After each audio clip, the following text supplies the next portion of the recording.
lives. I'm sure you guys seen the promo that I put up of her. She's definitely going to share her experience with you guys. Dr. Nassif and Dr. 𝕂𝕗𝕗𝕒𝕗 did an amazing job on her. When I tell you, they did an amazing job. I'm so happy for her. I'm trying to get her to tune in now. Let's see if she can send her request in.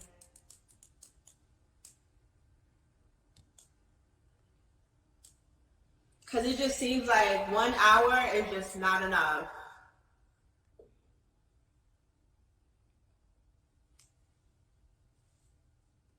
And plastic surgery is not just your body. It's not just the BBL. Plastic surgery is all in general. Hi, beautiful. You look amazing. Thank you. I was just telling them a little about you. I posted a promo so everyone's familiar. How are you feeling today? You look. I'm feeling pretty good. Great. Can you just share with us what your skin condition is called? When did it start happening?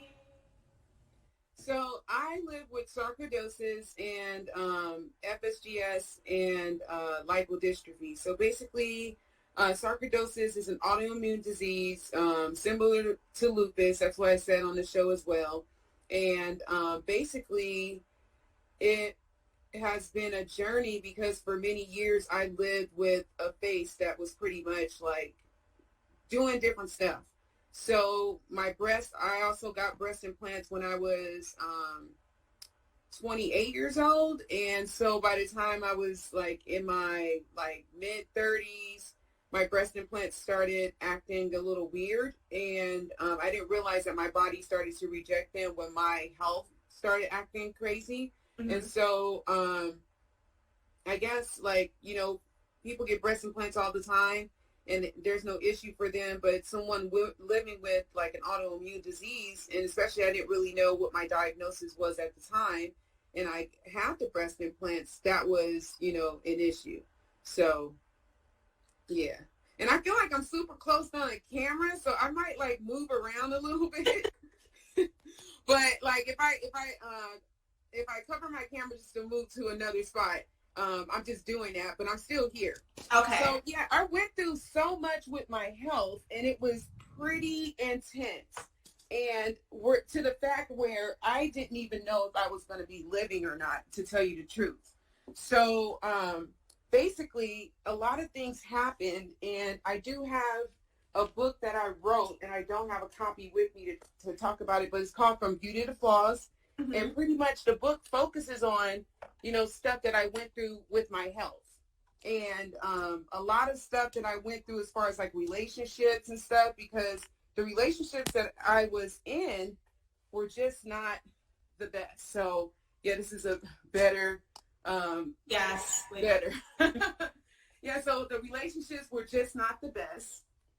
And basically what happened is I was in relationships and people were just hide me to the side because they didn't like how I looked. So it was a lot that I went through. Not to cut you off, when it started happening, did it happen in phases or did it go? Yeah, it did. One day my face was just always swollen looking. It was like very, you know, huge looking. And then it went from coming down and down and down and down to basically having a huge issue. So I went through a lot, and then basically everything was gone. Like whatever was in my face that was hard, it was like some type of scar tissue mass, and then it just disappeared. So that's basically what happened. Okay. When did you decide that you had to reach out for help? How long did you go before you're like, okay, I have to do something about this? Well, actually, I was going through it for years. I really didn't know what was going on. I went to different doctors. They couldn't figure out what the issue was. So I went to different doctors. They always, you know, somebody would say this, somebody would say that. It just wasn't a real clear situation. So once my sister, she became a medical doctor. And so once she became a doctor, that's when I felt like my case started to get listened to because she was my advocate. So she would go with me and talk to other doctors And I'm not saying that, you know, doctors don't listen to patients, but sometimes it happens. Mm-hmm. But in that case, she was there to kind of talk through some of the things that, even though I have a doctorate, but I'm not a medical doctor. Yeah. She can speak the language. Yes. So it was so helpful, where it was one time where I was in the hospital and I lost so much weight. And basically, I was medically anorexic. So I look like a stick, because I still have breast implants. So I look like a stick with two like grapes like glued to them, because that's pretty much what I look like walking around. So it was a challenge, but through that time, I tried to always try to keep confident and not really focus on what was wrong with me at the time. Like, a lot of people paid attention to it, and I didn't pay attention to what was going on with me as much as other people did. So that was your mental, because I feel like, not to cut you off, I feel like you have to be mentally strong. Yeah, and you know, I hear that word strong a lot, but it's like, I don't really know what that is. I know a lot of people say that, and I don't even, and I'm not saying it's a bad word to use, but I just had to pretty much figure out a way to cope.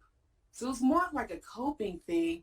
I don't think I was that strong. I mean, people always say I was, but I'm like, I don't know. Like, you know, if you really peel down the layers, I was, you know, suffering a little bit. It caused me to be an introvert in a way, from going through that. And so it takes me, because I lived that way for 10 years, just going through different stuff. Yes, going through different stuff. I basically, it changed my personality a little bit. Did you have a support system, or do you feel like you didn't have enough support? I mean, people don't understand, even people that are close to you, no one has gone through what I've been through. So it's still foreign. And because I never really complained about it, a lot of people were just not sure how to even deal with that. And so I don't think people could understand, because I was never sad about it. Like, I have my Instagram account that I talked about my illness and all the different stuff I was going through, but a lot of people did not really, I don't know, they kind of just, I don't know how to say it, but they thought because I didn't really speak about it that I was fine. And my whole thing is, like, I have a lot of stuff to do. I have a son, and I was at the time in school and all this other stuff. And, like, I would talk to people about it, but it's always shocking when I did express myself, because they're like, oh, like, you're actually, you know, not good. Yeah. So it's more shocking to people than anything else. Would you have rather that people would talk to you about it, or are you okay with not? I mean, people really didn't know how to talk to me about it, because they wouldn't know what to say. Like, I would get, like, underhand, like, comments that were, like, let's say if I'm dating somebody will say, oh, did they see you in person? Or what did they think? Yeah, they would say that. These are loved ones that people would say stuff like that. And they did not Wow. think that was, like, it was just natural for them to say it. But for me, when someone says something like that to me, I'm like, well, that's a thought that they were having in their head, Mm-hmm. but it just came out. But I never really reacted. I just was like, But they'll say, oh, did they see you? Like, if I met someone on a dating app. And at the time, every time I met people on dating apps, I would tell them my condition, all that stuff. And, you know, some people would still be shocked if I was dating anybody, just because maybe they thought that I looked crazy. That's hurtful. That's hurtful. People don't, I feel like some people don't think before they speak. It just comes out, and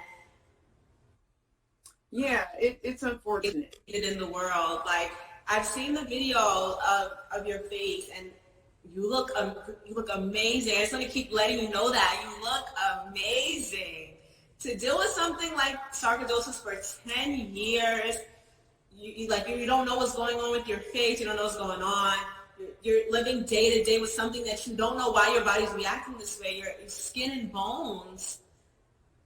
So for someone to say, well, did they see you? Did they see what you look like? Like, that's... Yeah, I still like have some insecurities still because it's not over.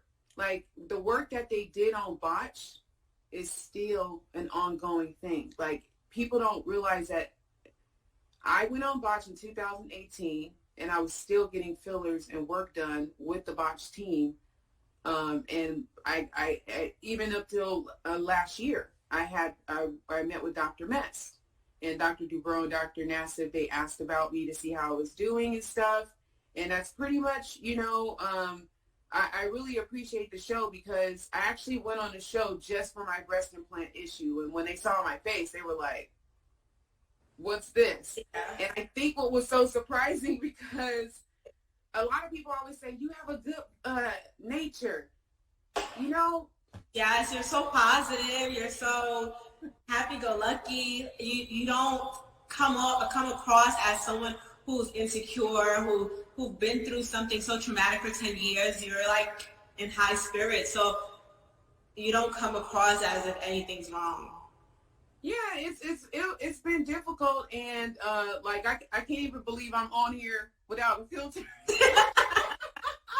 I'm like, okay, I'm about to come on here without a filter. Girl, I hope I look good. Don't need it. Don't need it. You look amazing. Thank you so much. But I'm thankful to be alive. But with them helping me, it did give me some confidence to say, okay, there's more plastic surgery that I want to do to improve myself. I feel like I lost 10 years of my life, and there's still improvements that I want to do that I feel like are going to be great. And I feel like if anyone wants to get plastic surgery, either to fix something or to get them to that level that they want to look like if they feel like that's the way they want to level up, I feel like go for it. The procedures are getting better and better every day. Yeah. People are able to look really great, look the way they want to look. And the only thing that I don't like, and I'm going to like bring this up because I know my segment is not talking about like procedures per se, but talking about like share. Yeah. So I love plastic surgery. I follow a lot of plastic surgery pages, and I'm so grateful that you saw my story. You asked me to be on this podcast tonight. But I've had conversations with someone recently, and I was like just showing them like different nose jobs and stuff like that. And I was like, oh yeah, I like this nose job because, that's something that I always wanted to do. So basically, what the person said? They said, oh, plastic surgery is weird and yada, yada, yada. I'm just like, well, that's your opinion. That's just like saying that someone that's into like, whatever they are into is weird. So I said, everybody has a reason why they love plastic surgery. And it's just like getting your hair done or your nails done. Mm-hmm. To me, that's what it's like. It's just another procedure that involves skin, muscles, and fat and all that great stuff. But pretty much it's like getting your nails done or getting a new wig or lashes or whatever. Yeah. And what this person said to me, and this person stopped talking to me when I said this. They said, well, I understand why you need procedures. Y'all, this is what we're talking about. That's why season 2, we talked about body bashing, mental health, women empowerment, all that. Yes. How dare you? What? Yeah, and this was not even like years ago. This was very recent. Someone said this to me and said, I know why you need plastic surgery procedures, but those other people have low self-esteem. And I'm just like, what? Oh, no. Oh, no. It was very shocking, but I don't even feel offended about that kind of stuff because I feel like a lot of people, they have their vices and their reasons why they say things like that. And it could be because of a number of issues. And number one could be that they're insecure. Sometimes people want plastic surgery and they're too afraid to get it because they feel like their friend group is not going to accept them. So they've kind of taken on that mindset of procedures are bad. Yeah. I feel like, as a 41-year-old woman, I'm going to be, 50 in 9 years. So why not keep it up? So by the time I'm 60 years old, I'm looking good. And I lost 10 years of my life looking the way it messed up job opportunities. It messed up money opportunities. It messed up a lot of opportunities for me. And people treated me really poorly. And then the funny thing about it is, even when I got better, I think people that love to be my friend, they were just like, oh yeah, I love being with her, yada, yada. Some people feel like they don't want to hang out with me if I'm looking good. So I'm just like, you know what? You're not meant to be in my life. You're not meant to be here. That's a weird, it's a weird stigma, because it's like, oh, you want to hang out with me when I was down and bad, and I was going through something because it made you feel good about yourself, but now I'm up and I'm looking good and I'm feeling great. You don't want to hang out with me? Well, you know what, boo? Hit the road, Jack. Exactly. So it's when it comes down to it, it's out of control. But for me, like, if anyone that has not watched the episode, some of the things that I have to do on a daily basis, I do a lot of skincare. I make sure I do a lot of derma rolling at home. I use 𝕂𝕗𝕗𝕗𝕒𝕗. Like, I spend, a good amount of money on skincare products just to make sure that the surface of my skin, has integrity. I'm using anti-aging creams, even though I have no wrinkles, but because my condition is like someone that has wrinkles, the collagen products actually help keep my skin plumped. So even though I had the injections, I haven't had any injections for about a year and a half, and I'm due for injections in December. So basically, just maintaining your skin is very important. So a lot of people are like, okay, I get my injections, I'm just going, that's what it is. But they have to realize that you have to take care of it on a daily basis. Just like if you got a BBL, like I want to get lipo on my stomach or whatever, I know I still have to go to the gym. I can't just go crazy and just eat a whole bunch of stuff. Yes. I have to maintain what the doctor did. So a lot of people have to keep that in mind when they get plastic surgery. It's not a Band-Aid. It's a way to get you there to where you want to be. Because sometimes even if you go to the gym, genetically, like you see my arms, they're not that big, but I still have a little bit of a roll around the belly. So somebody going to have to take that fat out. But, maintaining is like the main thing, making sure that I'm eating right, trying to get as much sleep as I can, which is kind of impossible sometimes. But yeah, I have to get sculpture treatments once a year, and I do have Juvederm all over my face because I tell people my face is fake. I love it. But pretty much I have fillers all the way through here. So what people didn't see on the show is that I have fillers. My entire face is filled, except for my forehead. And people think I have Botox in my forehead, but genetically, I was blessed to have a forehead that looked like, that doesn't have any lines or anything like that, even when I scrunch or whatever. But I do have fillers, and if you see here, I'm due for some fillers. Most of the fillers are in my cheek area, and then I have some like down in this area as well, just to kind of give my face. I do have a chiseled look, and my sister her face is like this, like without having the issues that I have, like with the chiseled jaw and stuff like that. But yeah, so I have a lot of fillers, and I probably have like 2 syringes on each side of Juvederm with Sculptra. And I don't know how much Sculptra, but it's probably like 2 syringes on each side.